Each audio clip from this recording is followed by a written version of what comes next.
વલસાડના ગુજરાત હાઉસિંગ બોર્ડની 26 નંબરની બિલ્ડિંગમાં ગ્રાઉન્ડ ફ્લોરમાં મકાનની દિવાલ ગુરુવારે ધરાશાયી થતા ભાગદોડ મચી જવા પામી હતી, જેમાં 12 ફ્લેટ ધારકોને બાળ બચ્ચા સાથે બહાર કાઢવામાં આવ્યા હતા। વલસાડના તિથલ રોડ પર આવેલા ગુજરાત હાઉસિંગ બોર્ડની 26 નંબરની બિલ્ડિંગમાં ભોંયતળિયેના મકાનમાં 70 વર્ષીય શાંતાબેન મગનભાઈ નાયકા રહેતા હતા। તેમના મકાનની રસોડાની દિવાલ ગુરુવારે રાત્રિના 10 કલાકે તૂટી પડતા સ્થાનિક રહીશોમાં ફફડાટ ફેલાઈ ગયો હતો।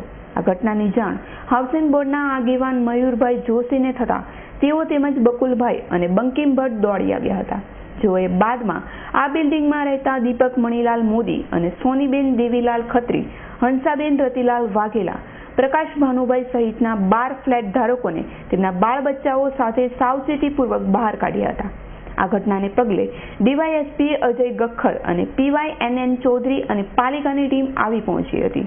આ ઘટનાને લઈ હાઉસિંગ બોર્ડની ભયજનક બિલ્ડિંગોમાં મજબૂરી વશ રહેતા પરિવારજનોમાં ગભરાટ ફેલાઈ ગયો હતો, પરંતુ આજની મોંઘવારીમાં અન્યત્ર સ્થળે ઊંચા ભાડાદર હોવાથી સ્થળાંતર કરવું પોષાય તેમ ન હોવાથી લાચારી વશ મોતના મુખમાં વસવાટ કરી રહેતા હોય તેવું જણાવ્યું હતું। આખી બિલ્ડિંગ પડી ગઈ, પડવા વાળી છે। હવે હાલ તો ક્યાં જાય છે? હાલ તો ઉભા છે રોડ પર, ક્યાં જાય છે? હાલ નાના પોયરા તો બીજાને ઘરે મૂક્યા છે, ક્યાં જવાના? અમે ખાલી કર્યું છે થોડાક પછી સવારે ખાલી કરશે। પહેલે તો કઈક અવાજ આવ્યો હતો અમે પછી બહાર નીકળ્યા કે બિલ્ડિંગ પડી ગઈ એટલે પછી બહાર જોવા માટે નીકળ્યા અને પછી બધા ભેગા થઈ ગયા। પછી થોડો પાછો એકદમ રસોડો જેવો પડી ગયેલો, આખો રસોડો પડી ગયેલો।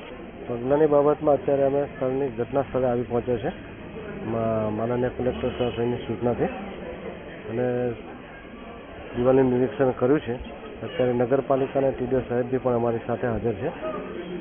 3 કુટુંબોને બાજુના બ્લોકમાં શિફ્ટિંગ કરવામાં આવેલા છે અને અત્યારે અમે આ જે બિલ્ડિંગનો નીચેનો ભાગ જે તૂટી ગયો ત્યાંથી અમે કોર્નર કરવામાં આવશે। જ્યાં સુધી સેફટી ન થાય ત્યાં સુધી અત્યારે કોઈ અંદર દાખલ નહીં થઈ શકે।